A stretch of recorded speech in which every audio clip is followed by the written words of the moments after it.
Hello, everybody, and welcome to another exciting oil painting video. I'm your humble host, John. Let's get started.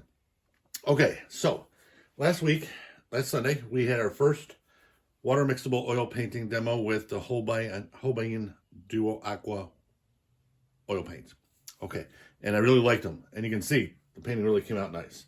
So now that it's been a week, let's look at some stuff here. First of all, the water and the sky, even the clouds, okay, because they're not real thick paint, were dry in approximately 48 hours, okay, touch dry. Everything's not cured, okay, so this is going to be like normal oil paint. The curing is going to be 6 to 12 months. With the thickness we do, I'd go at least 8 to 10, okay, before you do a final seal. Now, you can use retouch varnish right now when it's touch dry, and it locks in the colors, it protects it, but it still allows it to breathe, so it can do what they call cure, which is dry from the bottom layers out, okay? So here's the good part, is this was 48 hours, like I said, no problem. The background trees were the same. Everything else, it's dry to the touch, okay? It's dry to touch, but you could still feel it with a rubbery feel to it, I guess I want to say, okay? So it's dry to the touch, so I could put the retouch varnish on right now, let that dry, 15, 20 minutes, and then let it, hang it up and continue to let it dry and completely. But technically, I could take it after 7 days to a show and sell it as is, obviously with the retouch varnish on it. So my biggest thing is I loved the colors. I loved the ease of the cleanup. I loved all that other stuff. The question I had was how thick I paint. What do I think? Okay, so here's the deal. I can't believe I'm going to say this. Maybe I'm getting older and wiser or something. I don't know. I'm used to the Alkyd oil paint that dries in probably 36 hours, no matter how thick I do it. This is going to take a little getting used to, but the colors are so nice, the cleanup is so good, and my studio is really green because of it. I'm going to give these Duo Aquas a chance. So for the foreseeable future, I'm going to be doing all my videos on Sunday. All my Sunday videos are going to be with the Holbein Duo Aqua water mixable oil paint, and I'm going to see exactly what we're going to do. We're going to see how I like it. We're going to see if I do have the patience. They're so beautiful, the colors, and the cleanup is so good, I have to at least try. Here's our palette. This is all the colors that I bought originally. So that's all. I don't have any other colors right now. These are it. And that's all I need for right now. So I got the CAD Yellow Light Hue, CAD Red Hue, Phthalo Blue, Phthalo Green, Raw Sienna, Payne's Gray, Titanium White. And that's it. As I go on, I may add a color here and there. I may do some, I don't know. But as of right now, there's no water mixable oil paint that I like at all, other than Daniel Smith, which I told you is being discontinued by them. So this is the only one I like. I actually love the colors and I love the cleanup. The drying times is not ridiculous, not anything I like, but it's not ridiculous. So we're going to give it a shot. Okay. So I've got my little medium here, and I think, what is this called? This is just painting oil medium, and this helps dry it a little quicker. But as you saw when I did that other painting, you don't use a lot of the medium after the initial stages. Now, here's what I'm going to do. Try something a little different today. Not much different, just a little. I'm going to go, now here's the thing you got to understand with these colors compared to other paint we've been using. The Griffith Alkyd from Winsor & Newton is an artist grade paint, and it's a really good paint. I've been using it forever. And it's got a real good pigment load and everything else. These colors are more intense. The pigment load, I guess, is a higher pigment load, or the colors themselves are, so they're going to be brighter, which is not always better in painting. If it gets too bright, sometimes it can look like an acrylic painting, which is really bad. So we have to tone them down a bit. And how do you tone them down? You go with the opposite color. okay, on the color wheel. So I've got my phthalo green and I've got my cad red hue. I'm mixing the two together. And look at that green, okay? It's subdued. It's a beautiful dark green, okay? It's a beautiful dark green, but it takes a little of that extra oomph and neutralizes it. And I guess one of the biggest reasons is many times, or most of the time in nature, you know, you got some bright flowers here and there, okay? So that's cool. But look at all your trees. How many bright green leaves do you have unless it's in literally direct sunlight? You don't. The colors of your grass, again, unless it's direct sunlight, all the colors are subdued to look more natural. So that's what you have to do when you have pigments that are really out there as far as really overdose on, you know, the pigment itself. So now this is a lot more believable. And it's going to be our background stuff anyway, so it's really going to be good.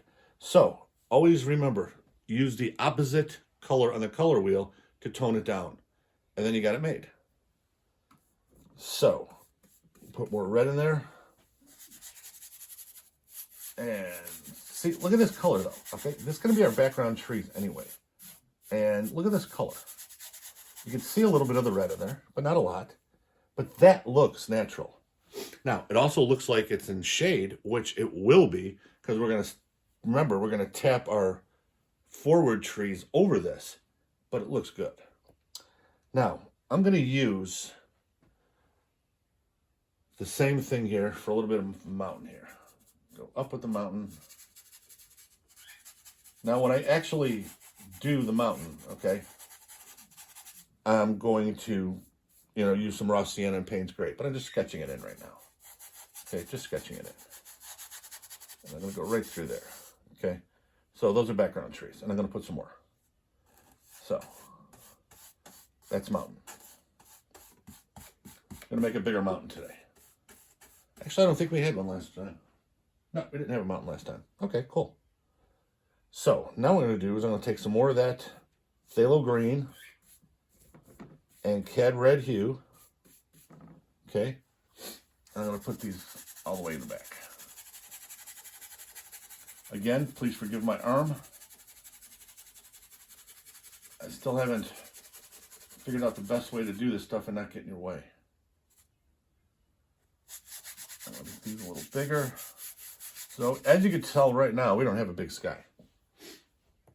So, now anybody that wants to be a casual painter, okay, meaning somebody that doesn't want to do anything professionally with it, you just want to spend a Friday night or a Saturday evening or whatever, listen to the radio, sitting at your kitchen table, and you want oil paint, but you don't want to have a problem with chemicals and all that other shit. Okay. At that point in time, for that person, who I'm guessing is the majority, I don't know this, but I'm guessing, drying time is irrelevant. Okay, you just put it aside somewhere that is not, where it won't get damaged, nobody will smudge it, and let it dry for a week, and there you go. No big deal. These things, I'll have a video and show you how simplistic the actual cleanup is. Because it kind of threw me, because there are water mixable oils that are a pain in the ass to clean. Okay, they really are. I'm sorry. They say that they clean with water, and they do. Technically they do, but they take a lot to do it. Where others, the only two that were really easy, for me anyway, were the Daniel Smith, and these Holbeins are simplistic as well. They're really good for the cleanup.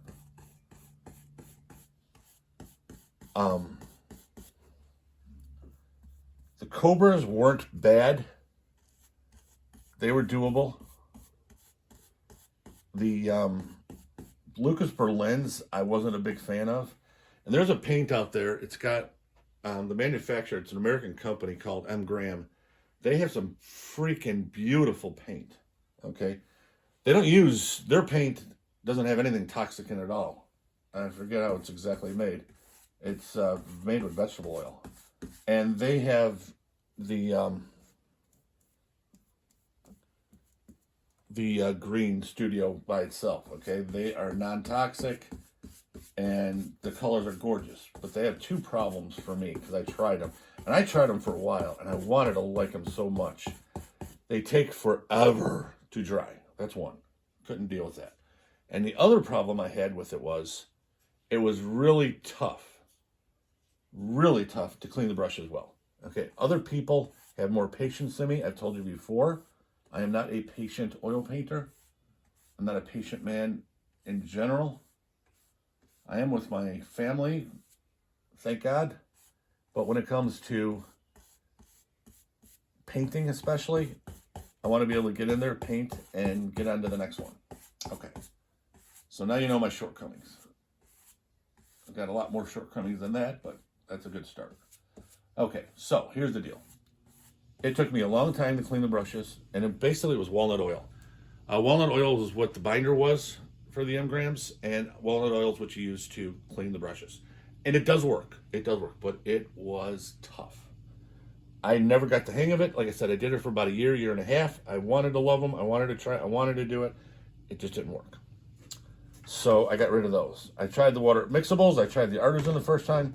Didn't like those at all. And then I went back to my Alkids, which always did well for me. And until I tried the Daniel Smith, I tried a couple more here and there, and it just never worked out.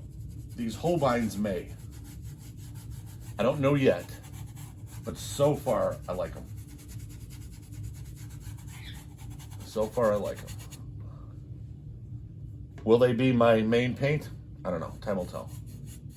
Their drying time is a lot more than I want. However, it's still in the realm of reasonable. 7 days for touch dry with as thick as I paint, I think I can live with. We'll find out. Okay, so I'm going to leave a little of this choppiness here. I kind of like that flavor. Okay, so there's our background stuff. Now, wipe off the brush really good. I'm going to use a couple paper towels to do it, because I'm going to use the same brush. I'm not going to clean it. I want to see how far I can get away. Now, since I'm not washing the brush in water to get everything out, I still have the medium from when I first started laying in the sketches. So that's going to stay in the bristles. Okay, that's not going to leave until you actually wash it. I mean, these are gorgeous colors, if you just look. I mean, God help me, the color saturation is ridiculous. And it may trump my patience. And this may be a new paint for me. I don't know. I mean, I'm not going to commit right now, but I love this paint.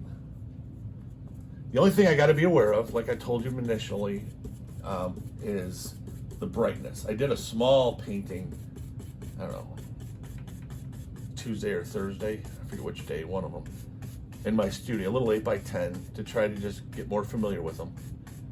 And most of it came out really good. And then I had this one area where it was just so freaking bright.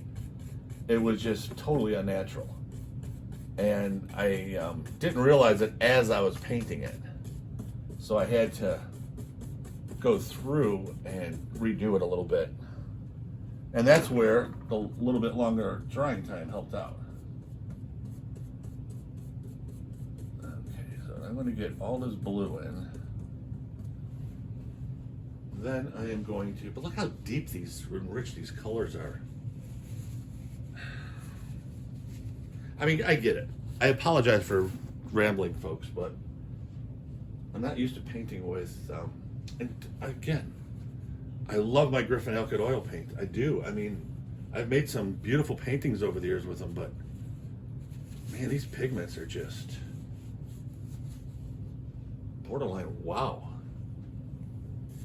Okay, now let me blend this together. What do you know? A little fuzzy. There we go. Get rid of that puppy. Oh, my wife's bird Raphael just said hello. I don't know if you heard it, but I did. There we go.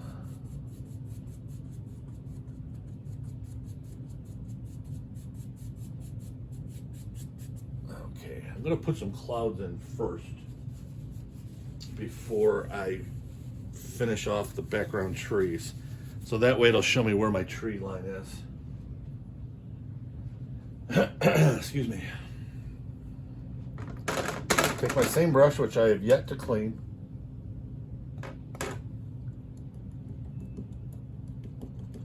And I'm just gonna tap in these clouds. I'm not gonna put anything over there because I'm gonna probably bring those pretty high. I'll put a little bit of Payne's Gray in there. I like putting Payne's Gray in the sky because it's a great natural color anyway, but it just gives it a little bit extra, I don't know. I like the look of it in there. Now, I went a little too thick up there. Bring out the old knife.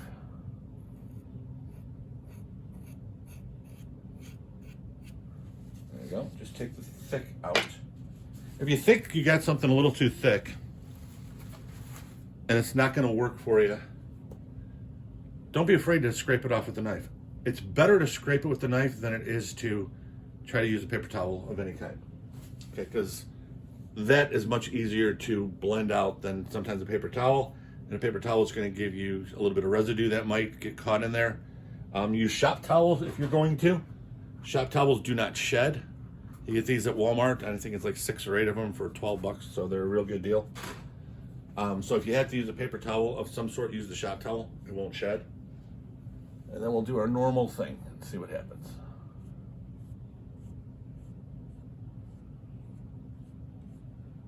Back. And you can see the way I'm holding the brush. I'm barely putting any pressure on this. This is an exciting time for me too because I don't have any allergies, thank God. My wife doesn't, to oil paints and stuff. And the way I had it with the Bristle Magic, my studio was pretty much green, like I kept telling everybody. But when they discontinued Bristle Magic, that was the first sign. And then the second sign was I like doing live demos, and I'm doing some more indoor shows this year.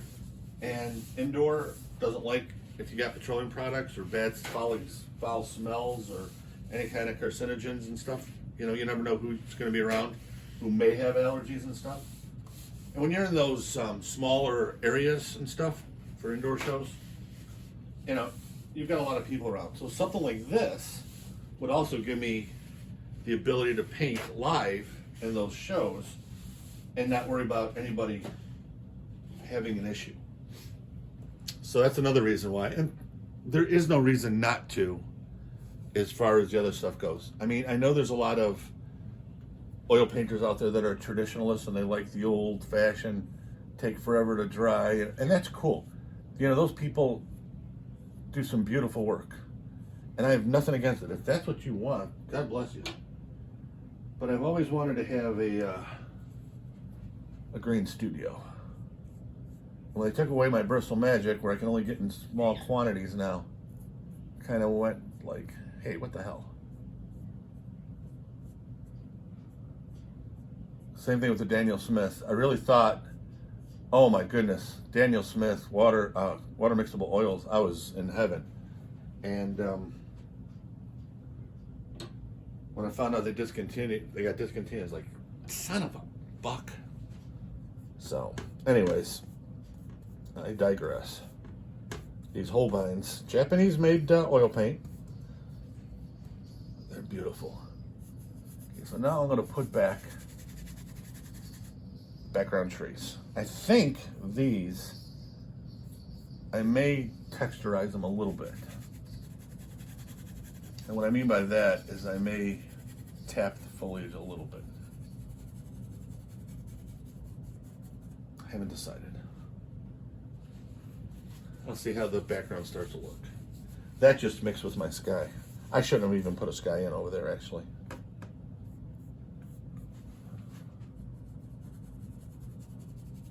we go. A little darker.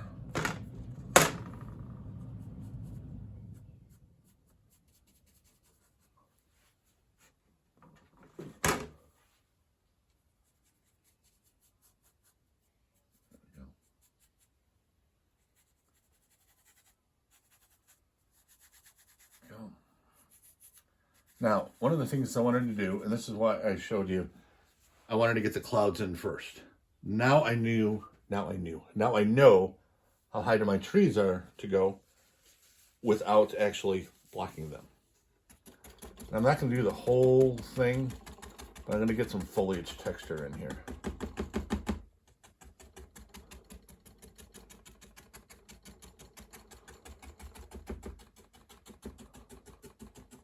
Especially over here where it probably won't have anything over it. Or if it does, it's not going to be a lot over it.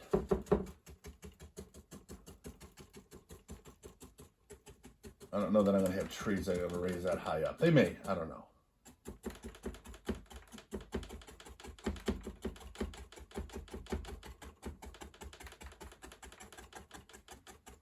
I'm just getting my shapes for the background. There we go.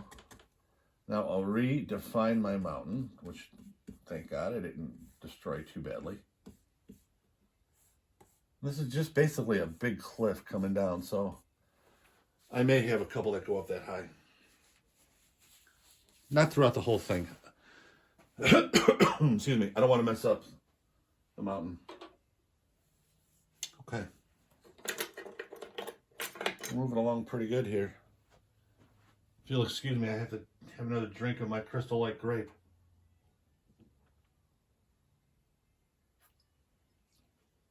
My throat's been dry lately. When I talk a lot, like doing one of these videos, I want to make sure I can ramble on. Otherwise, you guys wouldn't know what to do with me. If I couldn't ramble, it's like, what the hell? Okay, so a little bit raw sienna, titanium white. Let's put on some highlights. Now, normally, I don't do the highlights and all that other stuff until I get the water in. This is so far away from the water, I'm just going to get it done now. So,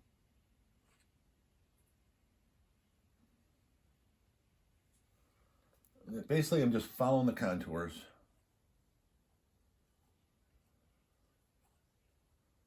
I'm putting color down.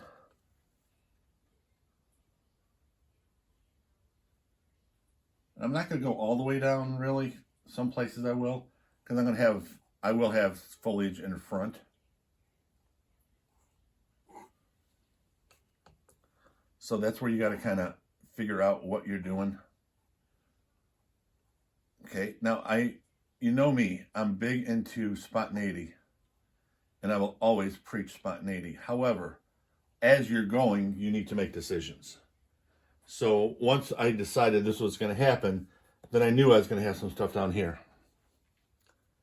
And actually, I'm going to have foliage all the way down. So I'm going to have the trees start at this ledge forward and these further back. And that way I can have some go all the way to the top. And it'll look good. When you're doing this, you don't use a really heavy touch. You don't need to. Basically, just a hair heavier than light for the touch. And let the blade kind of do the thing, do its own thing. When you get down here, it's not going to matter as much. You want some on it, but it doesn't have to be perfect because there's going to be a lot more foliage on this side. And then anything that's really thick and bulky, pick and choose. Okay, I like working thick paint. You know that. But I pick and choose. Right now, I don't have anything on here thick. My thick comes at the end.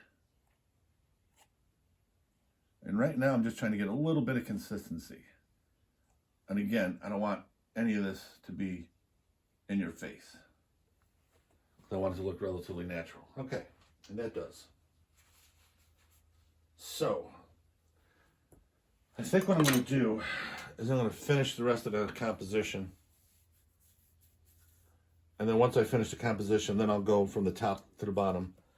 Excuse me. So we're going to go...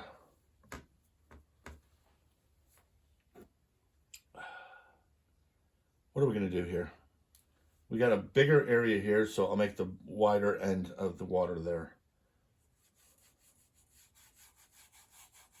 First thing I'm going to do is go right across. Most of the time, not always, it's not a rule, nothing you have to do. But you try to go your far bank reasonably straight. Do you have to? Of course not. Will it make your painting better?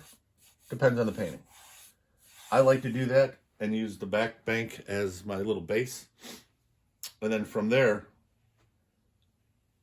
the other part of it can be anything.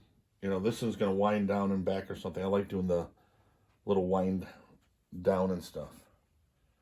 So it's going to be like, let's see, I'm going to start from here.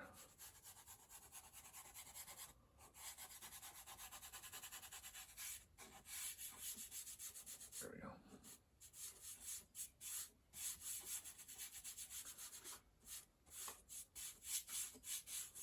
There we go.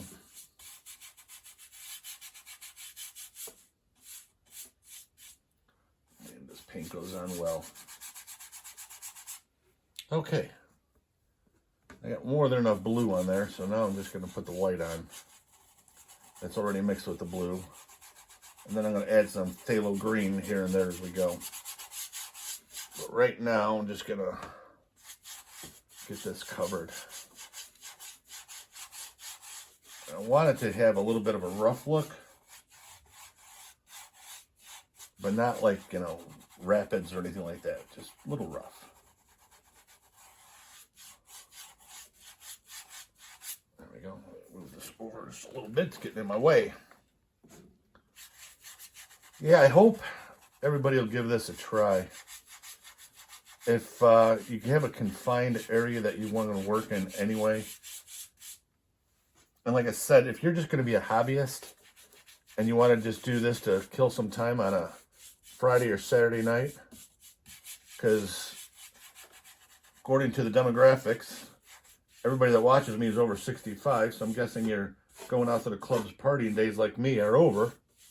So on Friday and Saturday night, you know, you're looking for a hobby or watching Svengoolie on Saturday night, like my wife does religiously every week. These are great paints to use in your house, on your kitchen table, and not worry about a problem. Now, just for full transparency, they do have several colors. I think they call them elite colors in the Holbein range of these paints that are the harsh ones, okay? The real cadmiums and cobalts. I think there's like 8 to 12, I forget which. Those are toxic paints, but they're still water mixable. But the paint itself has a toxic property to it. The paints that I chose do not. So I believe they're called the elite colors, and there's like 8 to 12, I want to say, right in that area. I forget which exactly. So if you get any of those, then yes, those do have a toxic element to them. Where if you take the hues, or like phthalo green, phthalo blue, like that, they don't. So you're in good shape. So just be aware if you're going to try it to look for that type of thing. Okay, so now I'm going to put in some green. And the reason I'm going to put in some green is because I got a ton of green in this painting, which I normally do. I know I'm going to make a lot of you wonder who you're watching do this video, but I'm telling you right now, I made myself a promise. I'm going to try and do more winter scenes next winter.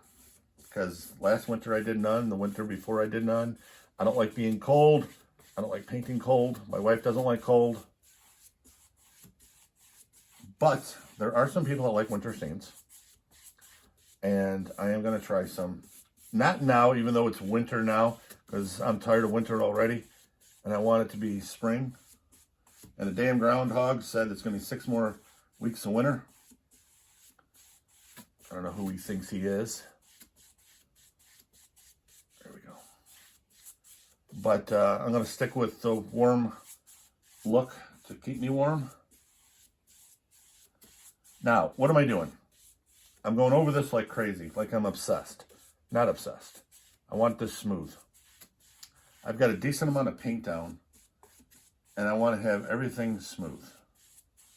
Because the only thing I'm going to do, this isn't rough water anymore like I did.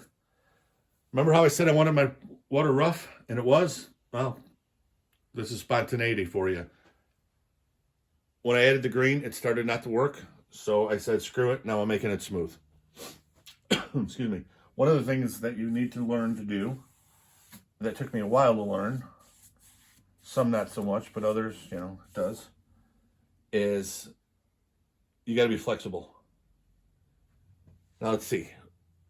Virtually 100% of my audience on YouTube is 65 and older male. So this analogy will work. You guys, I'm sure every one of you have seen the Clint Eastwood movie Heartbreak Ridge, where he's talking like this all the time. Improvise, overcome, adapt. That's what you got to do when you paint too.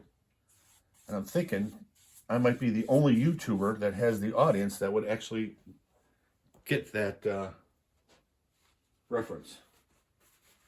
I mean, it was a fake movie, but it was still funny and entertaining. And Mario Peoples, I think, and Clint Eastwood really played off each other really well. It's one of those, my mom calls them comfort movies, where you don't, if you got, you know, you're one of those moods where you don't want to think during a movie, just watch something to be blindly entertained. Oh, that's it. Okay, so now we're going to go with our same mixture we started with for here, phthalo green and the red, cad red hue. We're going to add a little bit of Payne's Gray. We're going to make our land. And I know this looks black on film, but there is green in it, and there is red in it. And then when I hit this puppy with the thick yellow in a little while, you know, you're going to have some real nice bright grasses and weeds and all kinds of neat stuff.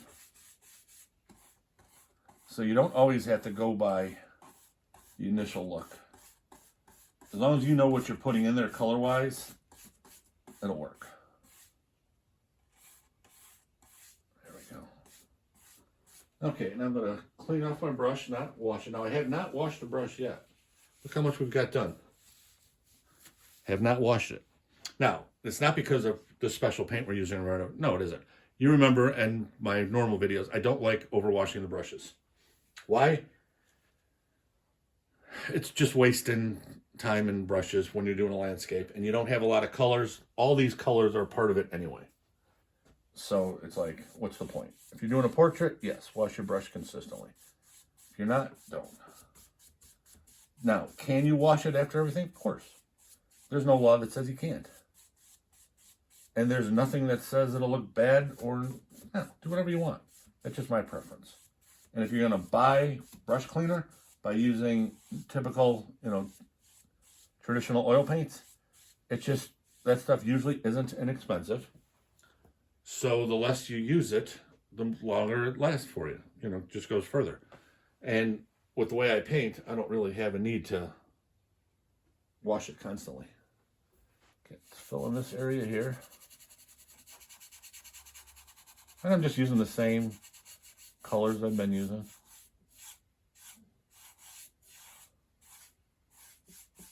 Shoot from the hip. Okay, so we're all set. Let's see how that looks. That works.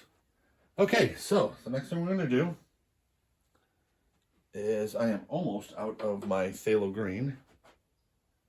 And I am for sure going to need a little bit more of it.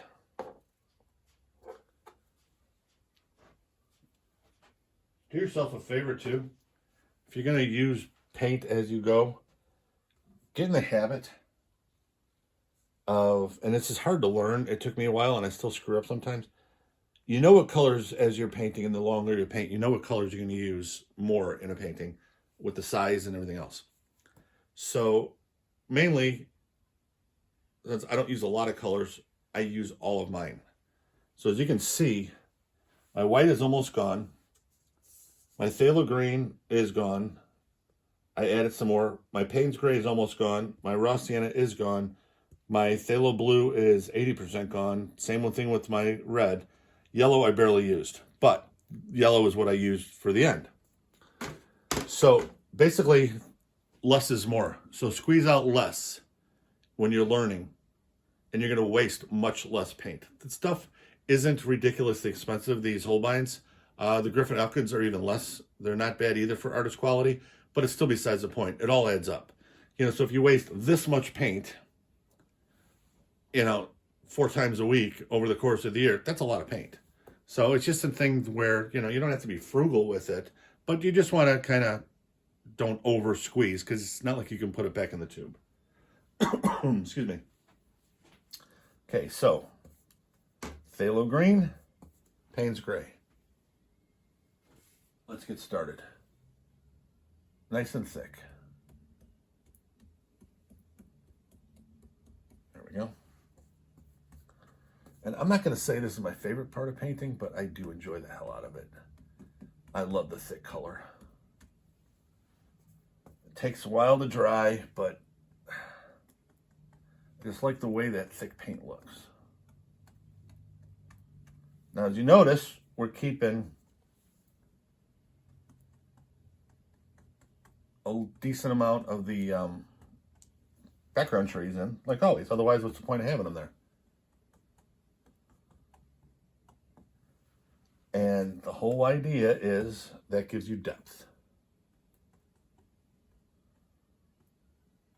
Put them up a little bit.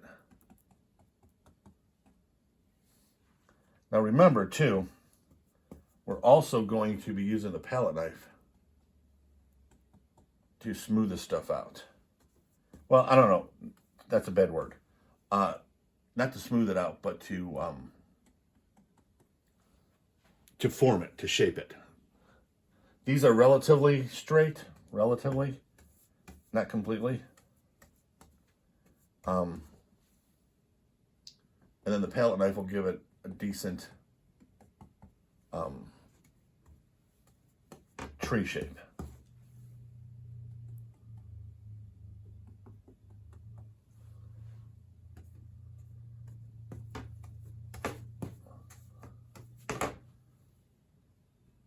Nope. Need more Payne's gray. I had a feeling it would. There's quite a bit of tree there, area. The only thing about the Holbeins, and they don't do this for the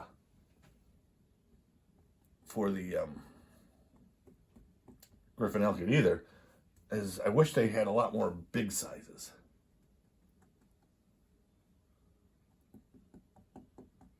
Okay, now this one, I'm not going to go up everywhere.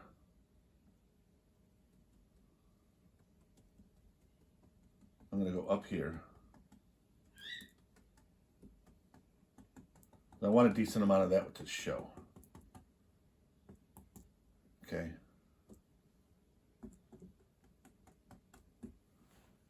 So that's going to be it.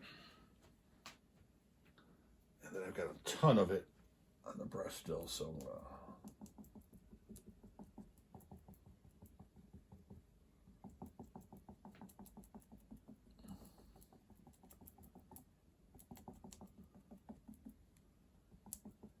there we go.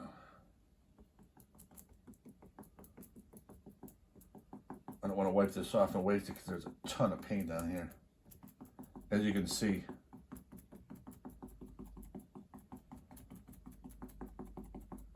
So basically I'm just going to use it to give the landmass here its grass texture and use up the paint so I don't waste it.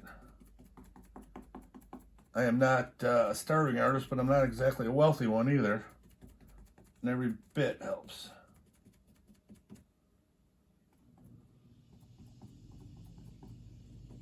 There we go. And now most of the paint that was on my brush is off.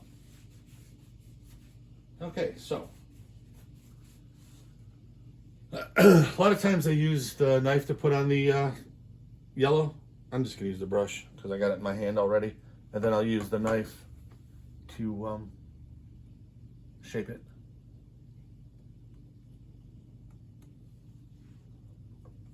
Remember that big pile of yellow I had? Oh, that big pile of yellow is going bye-bye. That's all we're gonna use for here. But remember what I said before when I started this video today about how saturated these colors are and how to desaturate. Well, part of the desaturation, what I'm gonna do is I'm just gonna keep blending the yellow, which is a very bright yellow, into this dark background. And you can see already some areas are real bright, some aren't. Well, there's not going to be anything that's going to be in your face bright. I'm going to knock those off just by blending them in.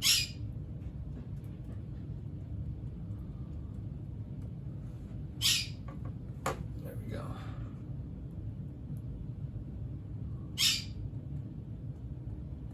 There we go. You can still see the background.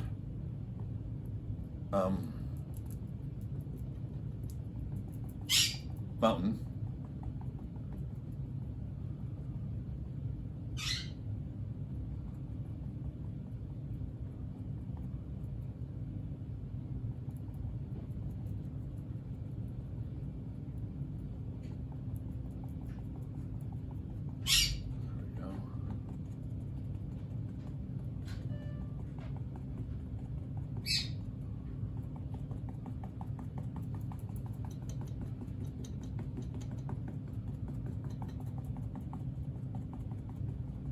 Bring this right up to the water. Then I'll kind of blend this into the water a little bit before I put the water lines in. And back up and see the way that's looking. Oh yeah, we're in good shape here. We're in good shape. Now I'm just gonna take this. There we go. Nice and smooth. Okay. Excuse me. Now we're gonna take our take our knife. I'll take the big one today. These are big boy trees, so we'll take the big one. We're just gonna tap.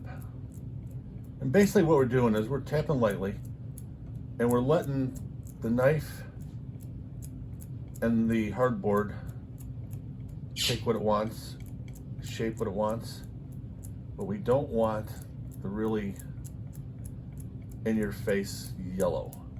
We want bright green and subdued green. We want different values. We want different textures. We want different shapes. I mean, this is nature. Nature goes all over the place. Nature does not succumb to a straight line. Nature does whatever nature wants, and that's one of the absolute beauties of it. So when you paint it, don't make it handicapped, okay, by just limiting what it is. Let it go everywhere. And when I figured out this technique, I don't know if I saw it from somebody else or I did it by mistake or figured it out by mistake, whatever. I mean, started making my trees look so much nicer.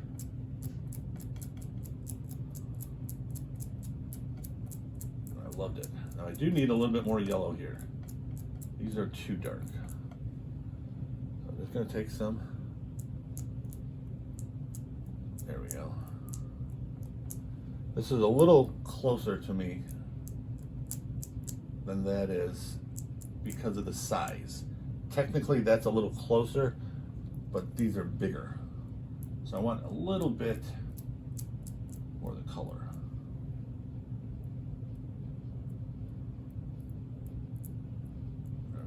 Lines here.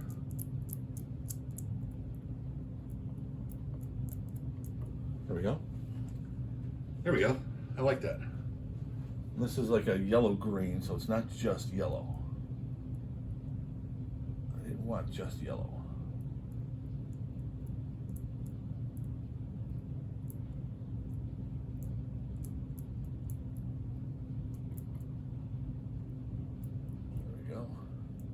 This fiddling I'm doing is just for my own benefit. It's to my own taste. No rhyme or reason. Just the way I like to see it. Okay? That's looking good. Okay. One of the things you're going to find the longer you paint is you're going to have those episodes every once in a while where you're going to look at something and go, yeah, that's exactly what I was looking at. That's what I wanted. Okay. And that's a good thing, because that means that your eye is developing as an artist for your style of art. Okay, so what I got to do now is I got to clean off my palette a little bit. I've used up all my, well, not all, but damn near all my colors. I have a little bit of blue left, a little bit of this and that. And my white is pretty much toast. I don't need a lot of white for the water lines, but I do need some.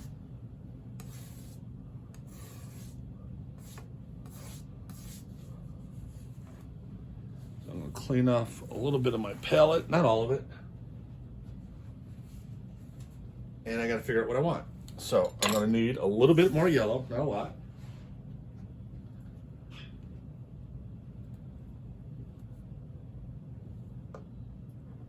A little bit more white. And the white I need just a little bit, because I just need the white for the water lines. So I don't have to use a lot of it.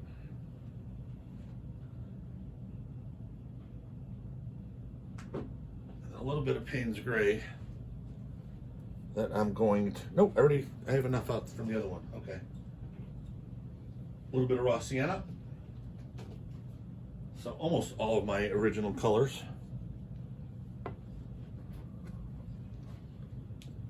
And there we go.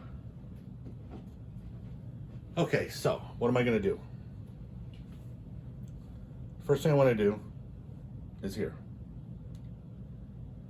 Nope, I'm going to do the waterline first. Got everything set up, so I'm going to do the waterline.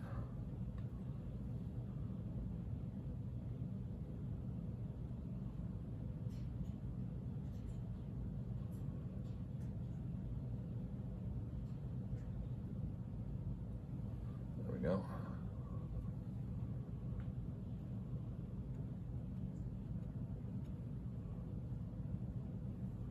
Thing with the water lines, you don't have to be perfect, because I'm going to blend them out again. I'm going to keep the gist of it so you see it, so it makes the water look a little bit more alive. But like I said earlier, I was going to make it rough, and then I decided, you know, it's not going to be rough. So at that point in time, ooh.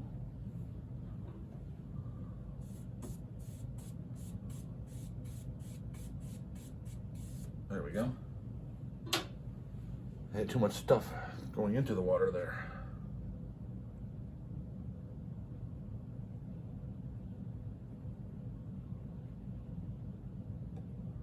And I might put some stuff down here. I'm going to leave that alone. I think I will. Stuff meaning, you know, like some kind of foliage or something, and I tap in there. Haven't decided yet. Okay, so I'm going to take my brush. It's still a little dirty, but it's a fan brush. And I'm just going to very lightly diffuse this. And I'm doing this very similar to how we do our clouds. Okay, just diffusing the paint and then moving it around. You know, water lines, when you look at them, when you're standing on the shore or in a little rowboat or something, they're not going to be perfectly straight. They're going to be a little everywhere. But you're going to see the little shimmers here and there.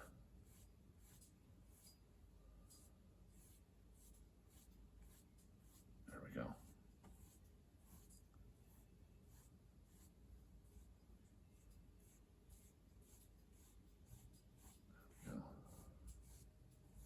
And again, this is just to my preference. Everybody's got their own preference. I can deal with that. I like that a lot, actually. let us get something over here.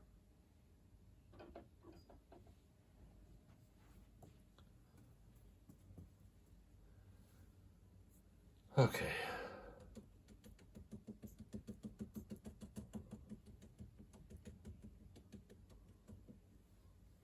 Just straight Payne's gray at the moment.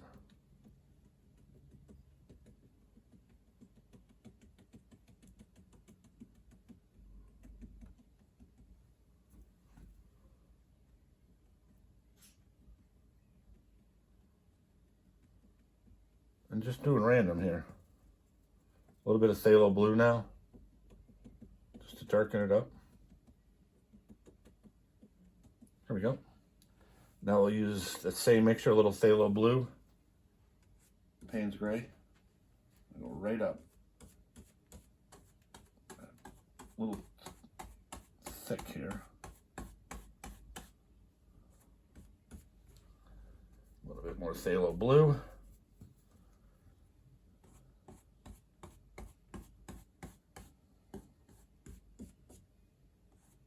There we go. Okay. Take a little bit more phthalo blue.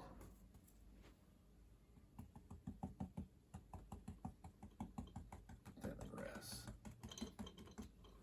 I love blue in the grass, especially when it's around some brighter areas.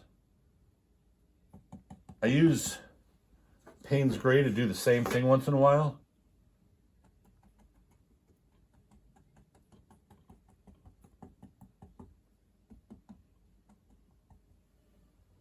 And then here, a little bit of the raw sienna.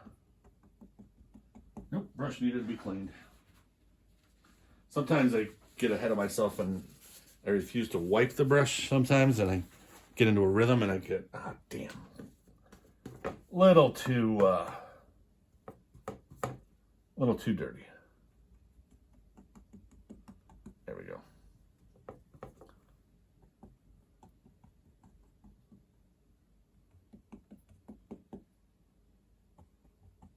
There we go. Okay, so next thing I'm gonna do is get my yellow into here, tap in the grass. Now, once I get this yellow in, it's gonna be, well, you can see it already, it's gonna be green. Remember all the dark mixture, phthalo blue, Payne's gray, I had a little bit of the cad red in there and all that other stuff, all those nice dark colors. Well, you get the real nice dark, you hit it with the beautiful yellow, and look what you got. Beautiful green. And I like using this tap method because it's not uniform. It's a little bit all over the place, which is what I like with my paintings. If you haven't noticed by now, I don't like anything completely uniform. But these flowers here and here are going to be red, orange, and yellow. Excuse me. So those are going to be the punch. See, right now what I've been able to do that I didn't do in that one painting initially is I've been able to subdue the colors to where I still let the beautiful vibrancy come out, but it's not so bright it's in your face and it looks like shit. Okay, don't want to do that. So I've got it to where, okay, we're looking good. Okay, now my thick, really inexpensive Hobby Lobby flower brush, I call it. They don't, but I do.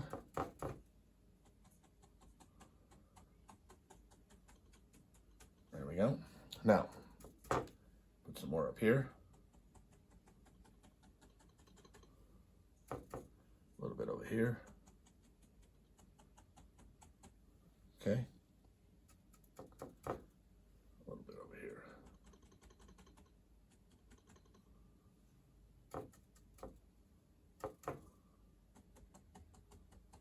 There we go.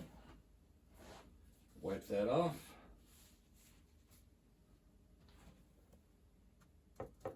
Straight into yellow.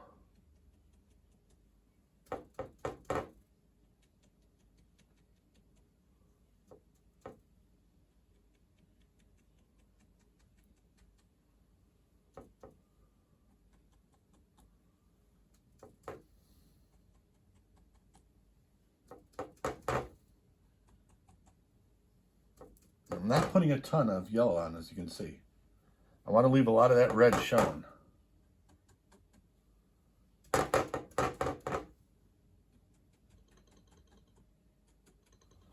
we go. Now some more red. Now I got a little red and phthalo blue mix, so I'm going to have a nice lavender here. I might hit that with a little white. I've got some white left on my palette. I might do that.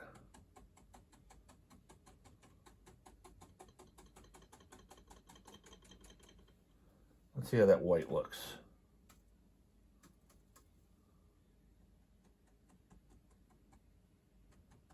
There we go. You don't want to go too crazy with the white.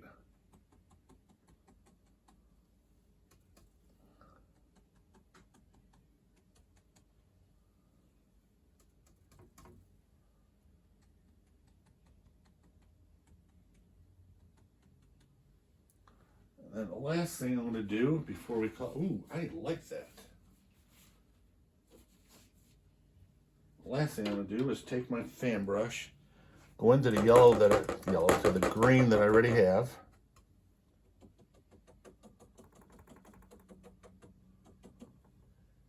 And then just lift up. There we go.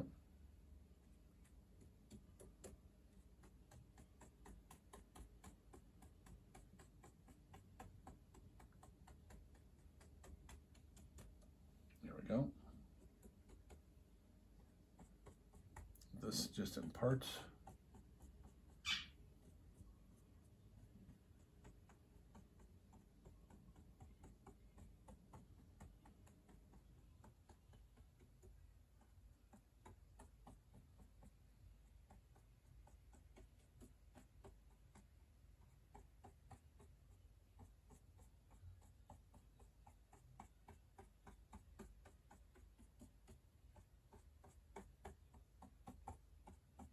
Again, this is just to my liking.